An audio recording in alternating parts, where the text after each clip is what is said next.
خواب کے اندر انسان اپنی شادی دیکھتا ہے، اپنی شادی، اگر تو وہ کنوارا ہے تو اس کی شادی ہو جائے گی، اور اگر وہ کنوارا نہیں ہے، شادی شدہ ہے، تو اس کی تعبیر ہے اولاد۔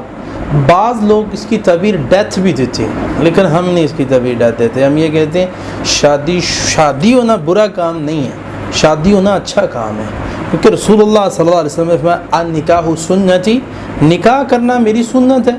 تو یہ ڈیتھ کی طرف تعبیر کیوں جاتی ہے اس کی؟